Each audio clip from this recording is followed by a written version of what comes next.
यी विराटनगर, धरान, दमकबाट आएका गाडीहरू, ताप्लेजुङ, फिदिम, पाँचथर हिँडेको गाडीहरू हुन्। तर अब यस्तै 3टा खोलाहरू पर्दछ यो तम्मर कोरिडोरको बाटोमा। पुल चाहिँ धेरै पहिलादेखि ठेक्का लागे पनि अब निर्माण चाहिँ समयमा नहुँदा यसरी गाडीहरू चाहिँ जोखिम मोलेर यात्रा तय गर्दछन्। कुनै पनि समय दुर्घटना हुन सक्छ यस्तो हुँदाखेरि। र यो देखिएको झोलुङ्गे पुलबाट चाहिँ मानिस मात्र होइन, अहिले यो पछिल्लो समय चाहिँ बाढी आउँदाखेरि चाहिँ अथवा भेल आउँदा खोलामा चाहिँ दुःखले यो झोलुङ्गे पुलबाट पनि मोटरसाइकलहरू, बाइकहरू चाहिँ तार्ने गरिएको छ। तसर्थ सम्बन्धित निकायको समयमै ध्यान जाओस् र यो समयभित्रै चाहिँ यो पुल निर्माणको काम अगाडि बढोस्, सम्पन्न होस्। यो दुःखले झोलुङ्गे पुलबाट तार्ने गरिएको छ। अगाडि चाहिँ यसरी नै हो, खोलाबाट जोखिम मोलेर बर्खाको बेलामा यसरी पार गर्ने गरिएको छ।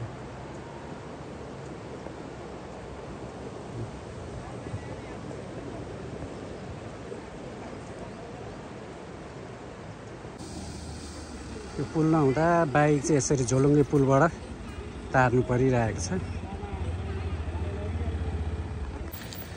यसरी सहरी साधनहरू चाहिँ पुल नहुँदा खोलैबाट तार्नु पर्ने हुन्छ। र बर्खाको बेलामा, अहिले पनि बर्खाकै बेला छ, यो टिकाको भोलिपल्टको दिन हो, विजय दशमीको। र अब यो रुट भएर हिँड्दाखेरि चाहिँ निकै शास्ति बेहोर्नु पर्नेछ।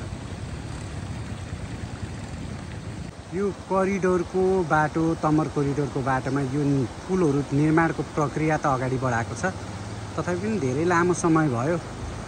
यो पुल निर्माणको कार्य चाहिँ समयमै नसक्दाखेरि अहिले पनि अब यो बाटो भएर हिँड्नेले चाहिँ पीडा बेहोर्नु गर्नु परेको छ। जबरजस्त पुल नहुँदा अब यो खोलाबाट चाहिँ तार्नुपर्ने व्यवस्था छ। सम्बन्धित निकायले समयमै ध्यान दिँदाखेरि चाहिँ ताप्लेजुङबाट धरानसम्म जोड्ने चाहिँ यो रुटको यो मार्ग चाहिँ चाँडो हुने थियो, छिटो यात्राका लागि चाहिँ यो सहज हुने थियो। तर यद्यपि अब धेरै 3 ठाउँभन्दा बढी चाहिँ पुल निर्माणको कार्य अगाडि बढिरहेछ, तथापि पनि पुल निर्माणको काम चाहिँ सकिएको छैन, जसै कारण यसरी सवारी साधनहरू चाहिँ समस्या छ वारपार गर्ने।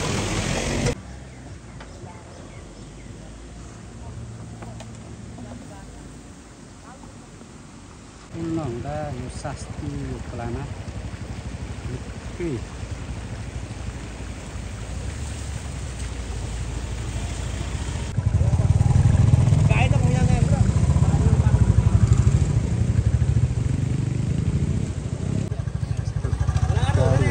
बिचमा रोकियो। अब यो जान सक्ने अवस्था नभएको कारणले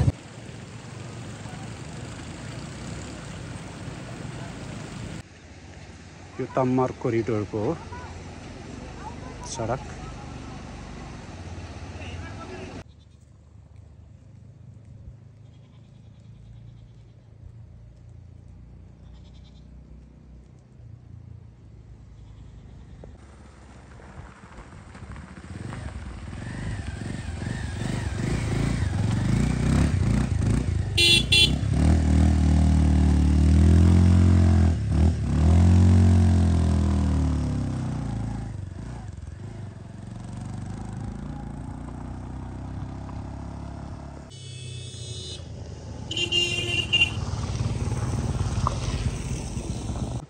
नदीसँगै जोडिएको किनारै किनार निर्माण गरिएको 2079 सालमा ठेक्का लागेको यो कुल 155 किलोमिटर रहेको छ।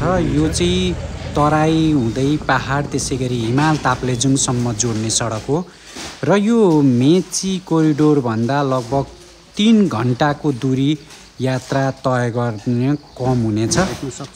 यो चाहिँ कोरिडोरबाट तमर कोरिडोरबाट सिधै पूर्वपट्टि पश्चिमपट्टि गएको भाग चाहिँ यो गएर मदन भण्डारी राजमार्ग जो सुनसरीको चतारासँग जोडिन्छ र धेरैजसो भाग चाहिँ अहिले कालोपत्रे भइसकेको छ। 155 किलोमिटर मध्ये 127 किलोमिटर चाहिँ कालोपत्रेको लागि ठेक्का लागिसकेको छ र निर्माण कार्य पनि अगाडि बढिरहेको छ।